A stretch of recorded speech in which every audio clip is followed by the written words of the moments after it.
బచ్చో బచ్చస్య బచ్చేన బచ్చవ్య mister బచ్చన. చూసారు కదా, ఒక 2 గంటల ఎంటర్టైన్మెంట్ 7వ తారీఖున, నవంబర్ 7వ తారీఖున చిరంజీవ. మీరు చూసిన టీజర్ ఏదైతే ఉన్నదో, ట్రైలర్ ఏదైతే ఉన్నదో, ఆహాలో 7th రిలీజ్ అవుతుంది చిరంజీవి అనే కంటెంట్. దీని గురించి ఒక డైరెక్టర్ గురించి మన గురించి మనమే చెప్పుకోవాలి. కాబట్టి ఒకడు సినిమాలో ఎలాగైనా ఫిక్స్ అవ్వాలి, నేను అందులో ఉండిపోవాలని వస్తే మిమిక్రీ ఆర్టిస్ట్ గా ఎంటర్ అవుతాడు.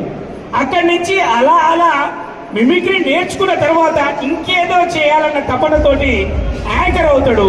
ఒక డాన్స్ ప్రోగ్రామ్ కు యాంకర్ అవుతాడు. ఆ తర్వాత ఇంతే కాదు, ఇంకేదైనా చేయాలనుకున్నప్పుడు ఒక కామెడీ షోలో కామెడీ చేసి మెప్పించాలని ఒక టీమ్ లీడర్ దాకా, ఒక ఇండస్ట్రీలో ఒక టీమ్ లీడర్ స్థిరపడి ఆయన ద్వారా ఒక స్టార్ కమెడియన్లను కూడా ఇండస్ట్రీకి ఇస్తాడు.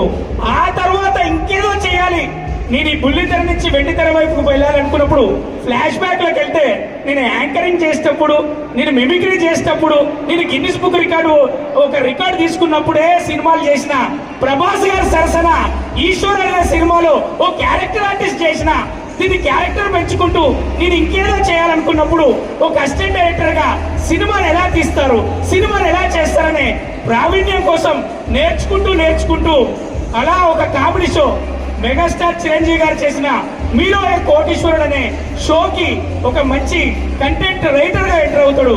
ఆ తర్వాత మనందరికీ తెలుసు, మన తెలుగు వారి పేరు మన ఇండస్ట్రీ ద్వారా ప్రపంచానికి తెలియజేసింది గారైతే, మన ప్రపంచానికి తెలియజేసింది మన నందమూరి తారక రామారావు గారు, ఎన్టీఆర్ గారు అయితే, ఆ తర్వాత మేకింగ్ లో రాజమౌళి గారు ఒక బాహుబలి ద్వారా ప్రపంచాన్ని తెలుగుడి సినిమా ఇలా ఉంటది అని ఈ పిక్ ను ఇలా 1-2 పార్ట్లను కూడా ఈ పిక్ గా రిలీజ్ చేస్తే మరి కలెక్షన్ కొట్టులో కొట్టే ఆ డైరెక్టర్ దగ్గర అసిస్టెంట్ డైరెక్టర్ గా చేరి మంచి నైపుణ్యంతో ఒక డైరెక్టర్ అయి ఈ రోజున ఆహా అనే డాన్స్ ద్వారా జై చిరంజీవ అంటే చిరంజీవి గారి అభిమానిగా ఆ మిస్ అవ్వకుండా కథను అలాగే కూర్చుకొని మనందరి జీవితంలో జరిగేటువంటి ఫన్ మిస్ అవ్వద్దు, కంటెంట్ మిస్ అవ్వద్దు, ఎమోషన్ మిస్ అవ్వద్దని నవరసాలను జోడించి ఒక అద్భుతమైన చిరంజీవి అనే కంటెంట్ ద్వారా మీ ముందుకు వస్తున్నాడు.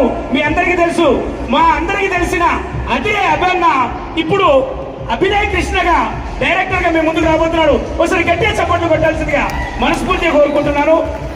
ఆయన ఒక ప్రయాణం, కళాకారులు ఎలాగైనా 70 mm లో ఉండాలి, 70 mm చుట్టూనే ఉండాలనుకుంటే మా అందరికీ ఆదర్శం అదే అన్న. ఆయనకు పరిచయం